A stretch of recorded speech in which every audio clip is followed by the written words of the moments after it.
When we invest, the goal is never to lose money, of course. This year, 2022, it's been a rough year, and I don't care who you are, you have some investments that are red in your portfolio.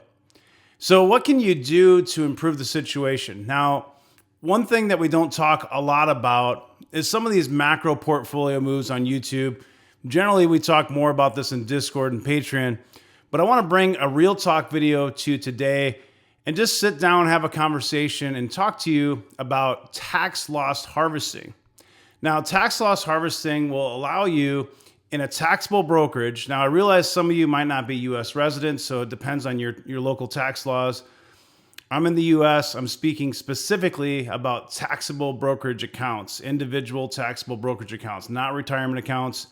And this is part of the reason that I like to invest in ETFs in my retirement accounts, because I can't tax loss harvest in those accounts. Tax loss harvesting allows you to sell a profit on one stock and a loss on another stock, get the cash from both assets, and have no tax ramifications.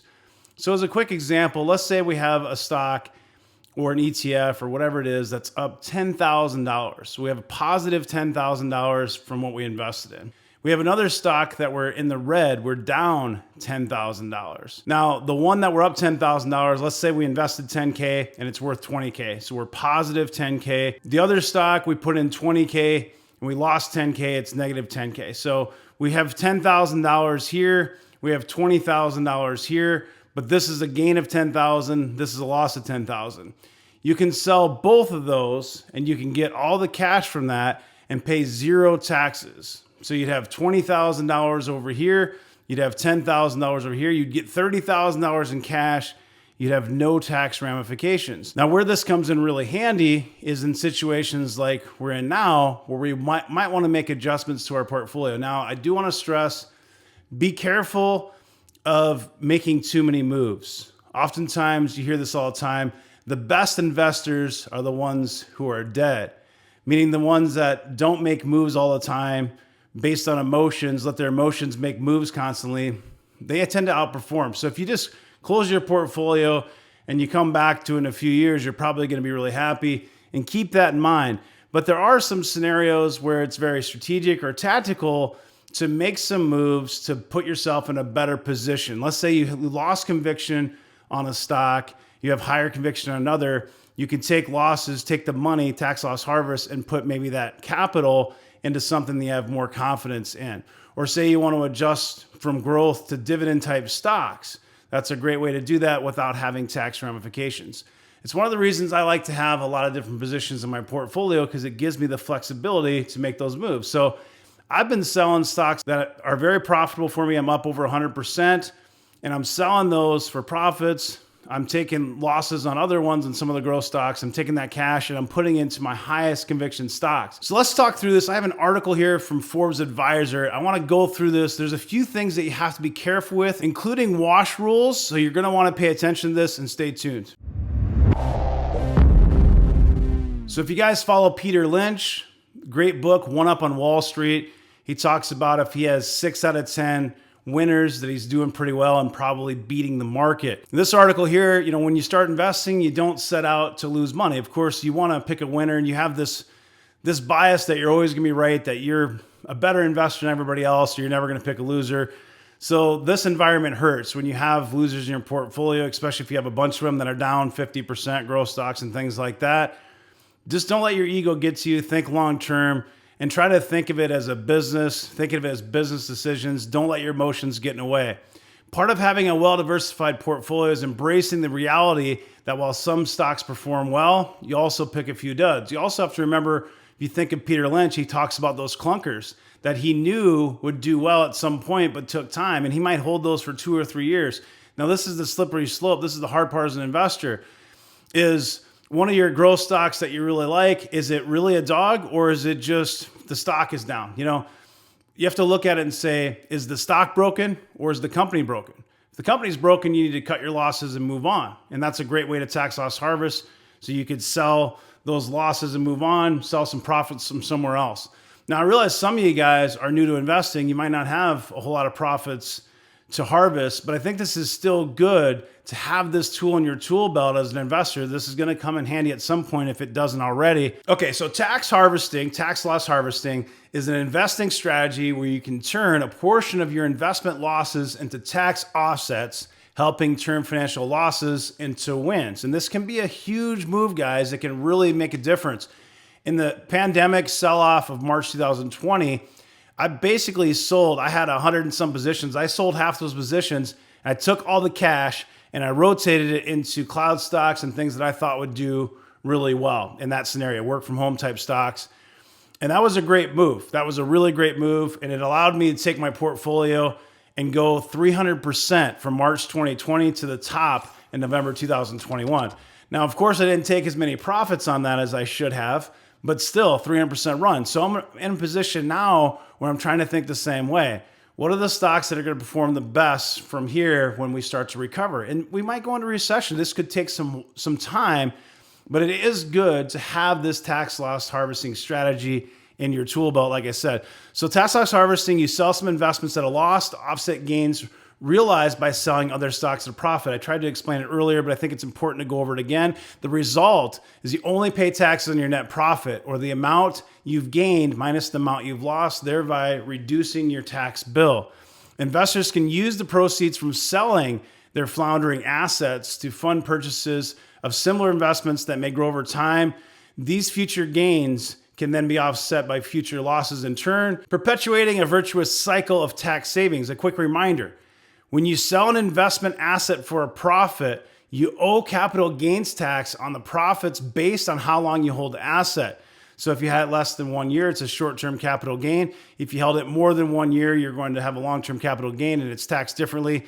Keep in mind, if you hope to harvest losses and enjoy the benefits they offer, sales transactions must be completed before the end of the tax year.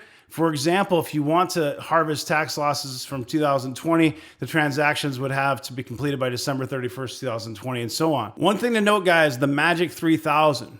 Now, I've seen people do this, and it's really important to understand.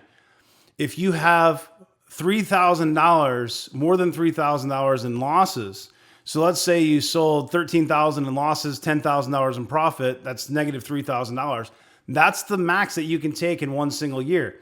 If it's more than $3,000, it has to be carried over to the next year. So if you have $9,000 in this year, you're going to have to do $3,000 in 3 separate years when you file taxes. One thing that I do that helps a lot is to sell the individual lots. So like, for example, I use Fidelity. Let's say you bought a stock that was $300. You bought some more at $250. You bought some more at $200. And maybe it's $150 now. It's lost 50% of its value. You can sell, you can choose what lots you want to sell. You can choose those highest, those most expensive lots, say the $300 a share lots. You can get rid of those, keep the lower cost basis lots, and tax loss harvest those higher ones. That does a couple things. It frees up some cash. It gives you that tax benefit. It also is a lot better in your portfolio because in order for you to get back in the green, you have a lot less far to go. One thing to note is wash rules. So besides reducing taxes, tax loss harvesting also frees up cash, but you have to be careful what you buy. If you sell something at a loss, you cannot buy that same asset back for at least 30 days. And if you do, you won't be able to use those losses for that tax benefit. So you have to be very careful. Wash sale occurs when you sell securities at a loss within 30 days before or after the sale with substantially identical securities. So technically, if you sold like a VU and you bought SPY, that would probably flag it with your broker. You have to be really careful. If it's the same stock, you're going to be screwed. So if you sell, say, NEO, say you sold NEO stock and you sold at a loss, but you want to buy it back because the price dropped and you decide you want to get back in the stock, you're going to have to wait at least 30 days. And you have to be really careful because you have to make sure it's 30 days. So I'm usually really, really cautious. I'll do 32, 33 days just to make sure, because there's some lag sometimes with your broker Just be really careful with those wash rules because they can be really bad if you get hit with one. It makes note here, if you wanted to say sell Pfizer and buy Merck, it's okay if it's in the same industry. It just can't be the exact security or identical. So usually it's going to be ETFs that are the same index or the same stock generally. Now, of course, guys, I'm not a financial advisor, so make sure you do your own homework, make your own decisions here. I'm not telling you should go sell your stocks and try to tax harvest. I'm giving you some information for you to explore. I have some additional very useful information on this topic here in a second, but before I do that, I want to announce this video was sponsored by The Motley Fool, and if you want to see the 10 best stocks to buy now, visit fool.com/fired up wealth. If you look at this, guys, we're talking about, making lemonade out of lemons, essentially, right? You can take your mistakes and try to get something positive out of it by, taking some cash, repositioning it, and not having to pay any taxes on it. It says researchers at MIT and Chapman University calculated that tax loss harvesting yielded almost an additional 1% annual return each year from 1928 to 2018. Now, 1% might not sound like a lot, but over an investing career of 30 years, that can compound into a lot of money. And I agree with this comment here. Harvesting losses is appropriate and beneficial when it generates tax savings without disrupting or abandoning the primary investment strategy. In other words, if you're a growth investor, it's saying don't go sell all your growth and just switch over to value stocks and try to become a value investor. That can get you in a lot of trouble. So you want to preserve the overall strategy, but enhance the strategy using these tactics and just improving your overall conviction for your portfolio and just improving the portfolio overall. Sometimes you just have to admit you're wrong on some stocks and you move on and you put it into higher conviction stocks that are going to do better. One of the top 15 investing rules is that when a story changes, cut your capital. Repositioning that capital quickly will help you recover that money faster, right? So let's look at one quick example to wrap it up. Portfolio. So you have a mutual fund A, $250,000 unrealized gain. You held it for 450 days. Mutual fund B, $130,000 unrealized loss. You've had it for over 600 days. Mutual fund C, $100,000 unrealized loss, held for 125 days. So mutual fund E, you sold. You realized the gain of $200,000. That fund was held for 380 days. Mutual fund F, you sold, realized the gain of $150,000, and that was held for 150 days. So the short-term capital gains and the long-term capital gains are going to matter. That's why they're showing you these different days. So the tax owed from these sales, tax without harvesting, okay, you would owe $95,000, okay, based on that math. If the investor harvested losses by selling mutual funds B and C, the sales would help offset the gains, and you would essentially only pay $32,500.